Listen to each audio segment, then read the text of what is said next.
My name is Dirk Kramer. This is EDU 526, Week 3 video for handling CPs. For this assignment, we were supposed to make a video covering one of the case studies. The case study I decided to choose was Appendix 5, Strategies for Dealing with Must-Be Right CPs. That can be found on page 70 of LTC 714. First, I want to start talking about is the behavior and managing the behavior of a must-be right CP. These individuals become very challenging at times because they will eventually resort to abrasive behaviors to enhance their point of view, to achieve personal goals. Some of these, behaviors can be belittling, sarcasm, expressions of impatience. They're people, they're people that don't like delays. They don't like indecisions. They're pretty much, they want to be right, and they want to make sure they prove that point that they're right. They're also, seek adventure, seek recognition, achievement, and support. And again, these types of people are really trying to get you to work harder, fight back, or flee. And then sometimes, each one of these kind of has its own reaction from that. When we fight back to a CP with a must-be-right attitude, it can actually intensify their attack to abuse their power. If we flee, this can kind of instills them to resort kind of into a bully attitude towards you. And again, it can be very challenging at times. And as we go into this scenario, you can kind of see how these can play out. So in the scenario of a must-be-right CP, Mr. Jones is the father of Bobby Jones. He shows up at the athletic office one afternoon, very upset and disruptive to the athletic secretary, pretty much demanding to meet with the athletic director at that instance.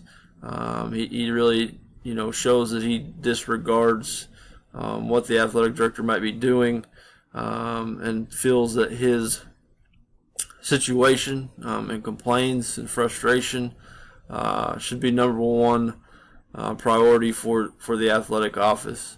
As you can see in the scenario, the athletic director quickly ends a phone call to come out to the lobby to meet with Mr. Jones, to mainly kind of lessen the disruption, and to bring him in the office to have a more professional conversation with Mr. Jones. So as that conversation goes, Mr. Jones stays pretty angry, pretty upset about the situation, but is not really at the start of it giving any details of why his frustration is.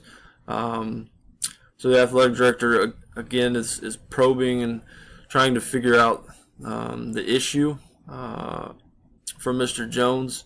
And it comes out that Mr. Jones is upset with Coach Johnson, and he's complaining that he's not fair. So the athletic director is again asking why he's not fair, and it comes down to Mr. Jones doesn't agree with Coach Johnson's playing time for his son Bobby. He explains that Bobby's a good student, never misses practice, never cuts class, has been on the team for 4 years, and never gets to play.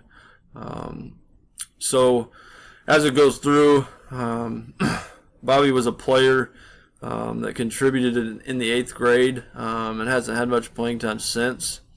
So Mr. Jones wants answers for why he's not playing. So the athletic director asks if Bobby or Mr. Jones himself have scheduled a meeting with Coach Johnson to discuss the playing time. That's when Mr. Jones explains that Coach Johnson is unapproachable and doesn't think that meeting would go over very well or do any good. So then the AD asks if he would be willing to meet with Bobby himself and the athletic director with Coach Johnson to discuss the matter. And again, he doesn't think it's going to be worthwhile, and kind of just wants to know why his son's not playing, that he's a senior, and why he's not getting playing time. So he's not really finding out the details of why Coach Johnson is not playing him, and that's kind of how the conversation and the scenario goes. And again, the athletic director is very willing to host the meeting and get the communication from coach to parent and player more involved. So when I look at this scenario, I think the athletic director in the scenario stayed very calm and collective. And I think dealing with any CP, I think that's our number one thing we need to understand is that we need to control our emotion before we try to do anything else. By controlling our emotion, we can neutralize the situation and control kind of where it goes from there.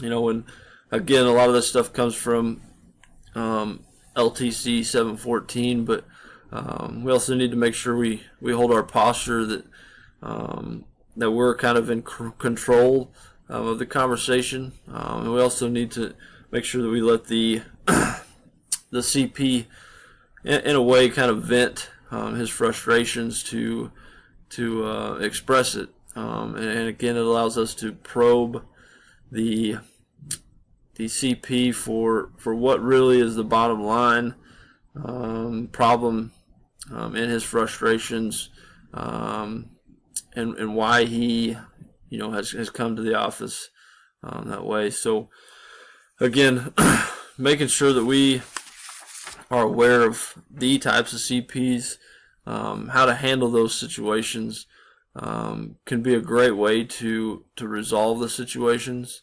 For me in this situation would stay calm, collective, talk Mr. Jones through the situation, figure out what his problems are, see if we can meet with the coach and player and parent. I think that's a great way to get everybody on the same page. I firmly believe, being a coach, that the player's responsibility is to talk to the coach first before parents get involved. But during in this situation, we're kind of past that point. So I think as athletic director, we need to step up, schedule that meeting, bring all parties together, and discuss why Bobby is not getting playing time, and try to resolve the issue. And even prior to that meeting, could be a good opportunity for athletic director and coach to meet, discuss the situation, so both both parties there are on the same page, and then our coach knows that we support his decision if his decision is right, that we have his back, and that way we can also be prepared for the meeting with Bobby and Mr. Jones. So that's kind of the scenario for dealing with a must-be right CP. Again, need to stay calm, collective, control the conversation, but also let the CP vent a little bit, and we have to kind of brace that by controlling our emotions, and getting to the bottom line of finding out what the problem is, so we can eventually solve that problem. Thank you.